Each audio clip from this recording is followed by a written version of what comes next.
Having grown up in Pakistan, my exposure to Chinese mythology and folklore was pretty much non-existent.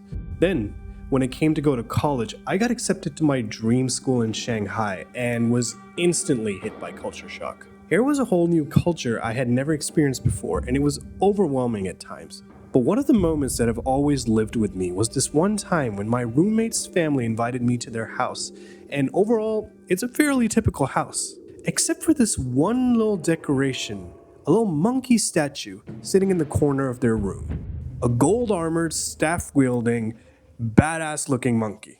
That was my first experience with the character Sun Wukong almost 7 years ago. Little did I know that around the same time, not too far away from me in another city, a group of dedicated mobile developers were already laying down the foundation for what would become a global phenomenon. A game so monumental that it would shatter Steam's all-time player records and cause one of the weirdest controversies I have ever experienced in my life. This is the story, nay, the legend of Black Myth Wukong. Cue the intro.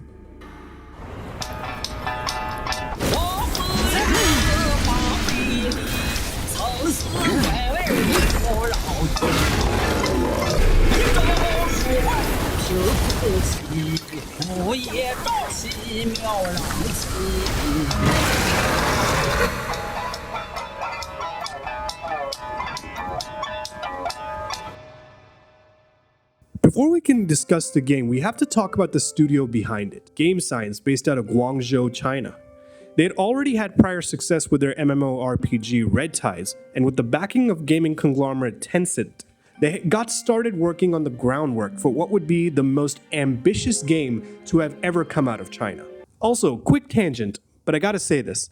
If I had a nickel for every time an unknown Eastern mobile game developer who's never made a AAA game before suddenly came and exploded onto the scene, becoming an overnight success story while overrun with controversies, I'd have 2 nickels, which is not a lot, but still strange that it happened twice. Anyway, CEO of Game Science Feng Ji had already worked on the PlayStation hit God of War during his time with Tencent, and now he was inspired to create a similar action game featuring Chinese mythology. And he chose what can be considered one of the greatest pieces of fiction ever written, Journey to the West. For those who don't know the significance of this story, it's the equivalent of Superman for Chinese, Vietnamese, and Indonesian communities. And its influence in our modern culture is insane, considering that without this story, we probably would never have seen or even heard of this little-known anime character. Maybe you've heard of him. Goku from Dragon Ball Z. The process of creating this game for a studio that had never developed anything of this scale was a huge ask, and for most it seemed like this little unknown studio from China had bitten off way more than they could actually chew. It's the same reason that when the pre-alpha gameplay trailer was shown in 2020, most had never thought it would actually become more than a technically impressive showcase of what next-gen hardware was capable of. But Game Science was nothing if not tenacious, as they put their heads down and left no stone unturned in bringing their adaptation of Sun Wukong to the world stage, garnering over 2 million views on YouTube alone and over 10 million on Bilibili. This new spotlight brought new teammates, more fans, and even more support for the team who were now ready to bring their game to completion no matter what. The vision for this game was clear from the trailer, showing off the power of Unreal Engine 5, but gamers all around were obviously skeptical if this unknown studio actually had the chops to pull off such a technically demanding game, which it was. Since the source material is considered one of the greatest and most popular works of fiction in history, they had a lot of references for how they wanted the game to look. For context, Journey to the West has always been popular in Chinese culture. It has its own TV shows, its own movies, its own pop culture references, not only just in China, but all around the world. So it was very well established already what it was supposed to look like. The team had gone so far as to use real-life historical locations to feature in the game, as well as using motion capture of real animals to sort of emulate the movement of the many different creatures featured in the game. Many animals, and one very talented motion capture artist. Gotta give props to this guy. Players got the taste of what the game was all about in 2023 at a live demo Game Science hosted to around 1,000 players in Guangzhou, and it was met with extremely positive reception as the world now anxiously waited to see what the game would be like on release. And that day finally came on August 20th of 2024, the day that happened to coincide with not only the trailer they made 4 years ago, but also the lunar birthday of the Monkey King himself. Black Myth Wukong was finally here and it was ready to shake the industry up. Going into Black Myth Wukong on release day, I had done my best to keep my expectations in check, because I have been hurt before, and I am not letting that happen again. But any doubts I had regarding the game were gone within 5 minutes of the opening cutscene, as the game presented the most unapologetically epic opening I have seen in years. The gameplay is designed with heavy inspiration from 2 things as far as I could see: the Souls-like genre and God of War. The game is not exactly hand-holdy, and is punishing for the uninitiated. And even as a self-proclaimed Souls veteran, I knew I had to show the game the respect it deserved, especially when I got in front of this giant blue Buddha baby thing that vaporized me in like 2 or 3 hits. You had to be careful with dodging. Speaking of, that's your major mechanic for avoiding damage in this game, as it doesn't really have a parry system for the most part. You do get a spell later in the game, but it's limited and on a cooldown, so I guess it doesn't really count. That was an interesting design choice for me. I wasn't sure how I felt about it first, especially considering how the opening moment of the game had already established that your character could definitely block enemy attacks with a staff, but I digress. The game's main purpose is to make you feel like you're on a hero's journey to surpass the great legend of the legendary son Wukong, who, spoiler alert, is not exactly who you play as.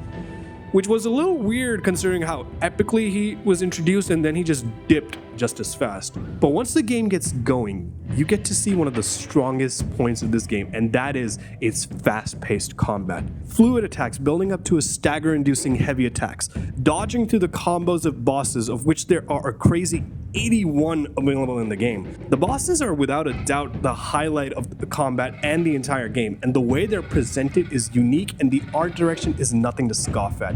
It's pretty clear to see that a lot of thought and care was put into making each boss a completely different kind of challenge. No 2 bosses ever felt the same, and you often had to completely redo your playstyle and put your level points, or quote-unquote sparks, into something that better works for defeating that boss, which is why I'm thankful that they included the respec option so easily. Unless you were one of those guys that just, abused the mana glitch and just spammed Shadow Clone Jutsu until the boss was reduced to paste. In which case, GG, I guess?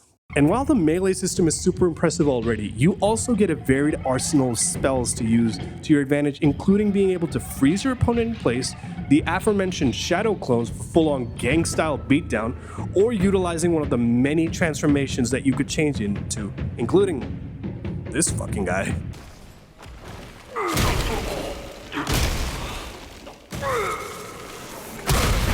All of this is carried home by the story, which is basically a spiritual successor to Journey to the West, a 14th century fictional story that has been the inspiration for so many pop culture references. You play as the Destined One, a chosen warrior who's basically the reincarnated version of Sun Wukong, or he will be, but that's later in the story.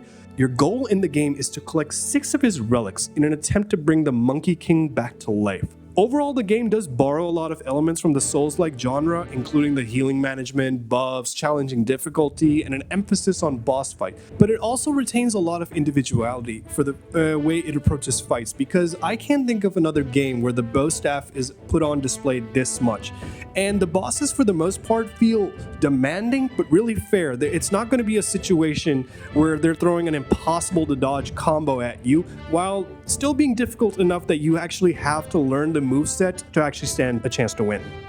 You also get pretty cool weapons and armor upgrades that improve the experience going forward, giving you lots of interesting buffs and extra effects, making the game suit your playstyle much more, which was nice. It was a very nice touch. I just wish the base defense rating of armors didn't make most of them redundant, because it was just easier to get the highest rated armor than actually grind and make a piece of armor that you actually enjoyed looking at, to the same level, because the base defense was always so different. It could have actually been done better, but hey, no microtransactions at least. The bar is set so fucking low these days. The difficulty scaling of the game was hard enough to present a challenge, though I did find it easier compared to something like Sekiro, with the first chapter kind of easing you in and familiarizing you with the mechanics, only for chapter 2 to dial it up to 11 and start to really make you think about how you approach boss fights. A good example of this was the Tiger Vanguard, which was a complete switch up from all previous boss fights, and I had to really work to learn his combos and even have to respec before actually beating him. The game also really rewards exploration, as every chapter has a secret explorable area that offers more lore drops along with unique items that you can use to turn the specific chapter's final boss into a much easier fight. Sometimes it can just let you outright cancel their strongest attacks, or even, completely cancel a phase change, which was a pretty smart idea actually. That said, there was definitely room for improvements when it came to the world design, as I noticed many invisible walls that almost looked like places you should be able to move towards, only for you to find out, that you couldn't. And as much as I'm willing to give a new developer the benefit of the doubt, this kind of thing does cause the game to lose a few points for me. It's still a great game, but, they could have done this better. Also, while I'm usually okay with a game leaving exploration up to the player and it makes it more of an immersive experience, there were times like in Chapter 3 in the snowy areas where I was just genuinely confused as to where I was supposed to go, because there was no indication at all about which direction you're supposed to go, making that map suffer from, redundancies and clear paths of travel. I mean, I did eventually figure it out after some trial and error, but I really hope the devs learn from that for future expansions and projects. Like, maybe include some kind of indicators, like something, I don't know. It's stupid because I would not have had this complaint from Dark Souls 1 or something like that, but everything here looked the same. But again, I'm going off on a tangent. Let me get back. One of the best things that showed how much passion was oozing from these games came when you finished up the chapters and were rewarded with these absolutely beautiful animated shorts summing up the events that had happened to trigger the story of that particular chapter. The music was chef's kiss. Like, it was so well done, and it actually made you feel like this wasn't just some kind of cash grab. The devs clearly cared about this game enough to bother to put down these kinds of animations. Nearly every chapter boasted its own unique style of animation inspired by the likes of Studio Ghibli and such, even having one stop motion one, which, by the way, creepy as fuck. Despite its AAA status, this game had the soul of a small indie, and that really showed clearly in the final product when I was watching these animations. The game has its flaws, sure. I personally had the pleasure of playing this baby on a PS5, and for the record, it did run great for the most part. Obviously, there were frame rate issues, a couple of freezes here and there, texture drops, and one crash during my 40 hours of playing this game. But the way this game wore its heart on its sleeve, as it was quite clearly made as a love letter to this epic tale, was a sight to behold, and you cannot deny this game's charm. That is, unless you're a journalist. I'm beginning to think like you can't have a successful video game launch these days without having the most bizarre accusations and controversies attached to it, and unfortunately Black Myth was no exception. It was hard not to think that there was some kind of a smear campaign against the game going out just before launch, because there was some wild accusations thrown across. It was an accusation of a sexist workplace in game science, as they employed mostly men, which just wasn't true if you actually looked at any of the media they've put out. They hire plenty of women, maybe not enough to meet the quote-unquote diverse Western developer workspaces, but then again, at least they hired enough to have a major successful game, instead of worrying about their goddamn diversity quotas. Get your shit together, Western developers. There was especially this one really weird article put out by the usual suspects, IGN, accusing the CEO Feng Ji of using really, I'm gonna put this on the screen because none of this even makes sense, even out of context. I speak a little bit of Chinese and can read it, but this does not make any sense. This is not what it's supposed to say, which the interview just made him look like a complete creep, which he is not. He's a nice dude. Look at his interviews, you can tell. And also, they forgot to mention the fact that the translated text they had put up was actually used with Google Translate and not verified by a single person who actually spoke Chinese, because if they had, that person would have laughed in IGN's face.